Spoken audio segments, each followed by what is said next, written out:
ಕಾರ್ತಿಕ್ ದ್ರೋಹಕ್ಕೆ ತನಿಷಾ ತಕ್ಕ ಪಾಠ. Big boss ಮನೆಯಲ್ಲಿ ಬೆಸ್ಟ್ ಫ್ರೆಂಡ್ ಕಾರ್ತಿಕ್ ಮಾಡಿರುವಂತಹ ದ್ರೋಹಕ್ಕೆ ತನಿಷಾ ತಕ್ಕ ಪಾಠ ಕಲಿಸಿದ್ದಾರೆ. ನಾಮಿನೇಷನ್ ನಲ್ಲಿ ತನಿಷಾ ಅವರನ್ನ ಕಾರ್ತಿಕ್ ಡೇಂಜರ್ ಝೋನ್ ಬೇರೆ ತಳ್ಳಿದ್ರು. ಹೀಗಾಗಿ ಕಾರ್ತಿಕ್ ಮೇಲೆ ತನಿಷಾ ಮುನಿಸ್ಕೊಂಡು ಕಣ್ಣೀರನ್ನ ಹಾಕಿದ್ರು. ಹಾಗಂತ ತನಿಷಾ ಹಂಗೆ ಸಾಧಿಸಿಲ್ಲ. ಟಿಟ್ ಫಾರ್ ಟ್ಯಾಟ್ ಗೇಮ್ ಆಡ್ಲಿಲ್ಲ. ತಮಗೆ ಅಧಿಕಾರ ಸಿಕ್ಕಾಗ ಕಾರ್ತಿಕ್ ಒಳಿತಾಗ್ಲಿ ಅಂತ ಟಾಸ್ಕ್ ನಲ್ಲಿ ಭಾಗವಹಿಸುವ ಅವಕಾಶವನ್ನ ಕಾರ್ತಿಕ್ಗೆ ತನಿಷಾ ಕೊಟ್ಟಿದ್ರು. ಈ ಮೂಲಕ ತನಿಷಾ ಸ್ನೇಹದ ಕುರಿತು ಪಾಠ ಕಲಿಸಿದ್ರು.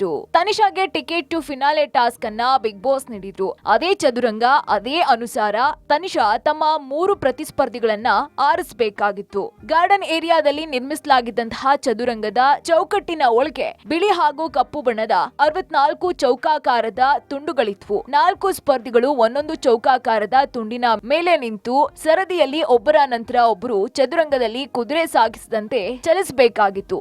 ಇನ್ನು ಚಲಿಸಿದಾಗ ಬಿಳಿ ಹಾಗೂ ಕಪ್ಪು ಬಣ್ಣದ ಚೌಕದ ಮೇಲೆ ನಿಲ್ಲಬೇಕು. ಕೆಂಪು ಬಣ್ಣ ಸಿಕ್ಕರೆ ಔಟ್ ಆದಂತೆ. ಅಂತಿಮವಾಗಿ ಉಳಿಯುವ ಸ್ಪರ್ಧಿ ಆಟದಲ್ಲಿ ಮೊದಲನೇ ಸ್ಥಾನವನ್ನ ಪಡ್ಕೊಳ್ತಾರೆ. ಆಗ ನೀನು ನನ್ನನ್ನ ತೆಗೆದುಕೊಂಡ್ರೆ ಗೆಲ್ಲುವ ಹಾಗೆ ಆಟದಲ್ಲಿ ಸ್ಟ್ರಾಟರ್ಜಿ ಮಾಡ್ಕೊಳ್ತೀನಿ. ಉಳಿದ ಒಬ್ಬರನ್ನ ನಾನೇ ಬ್ಲಾಕ್ ಮಾಡ್ಕೊಳ್ತೀನಿ. ನಾನು 50 ಪಾಯಿಂಟ್ಗೆ ಔಟ್ ಆಗ್ತೀನಿ. ನಿನಗೆ 100 ಪಾಯಿಂಟ್ಸ್ ಕೊಡ್ತೀನಿ ಅಂತ ತನಿಷಾ ಮುಂದೆ ವಿನಯ್ ಆಫರ್ ಇಟ್ಟಿದ್ರು. ಇನ್ನು ವಿನಯ್ ಆಟಕ್ಕೆ ಬೀಳದೆ ಅವರನ್ನ ಆಯ್ಕೆ ಮಾಡುವ ಗೋಜಿಗೂ ತನಿಷಾ ಹೋಗ್ಲಿಲ್ಲ.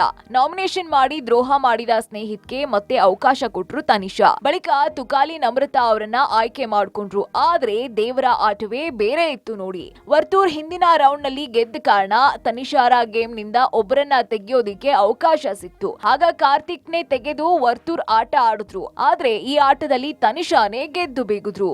ಇನ್ನು ತನಿಷಾ ಕಾರ್ತಿಕ್ಗೆ ಒಂದು ಅವಕಾಶ ಕೊಟ್ರು ಕೂಡ ಕೈಗೆ ಬಂದಂತಹ ತುತ್ತು ಬಾಯಿಗೆ ಬರದಂತೆ ಮಾಡಿದ್ರು ವರ್ತೂರ್. ಇದೇ ಅಲ್ವಾ ಗೇಮ್ ಅಂದ್ರೆ. Digital desk, public music.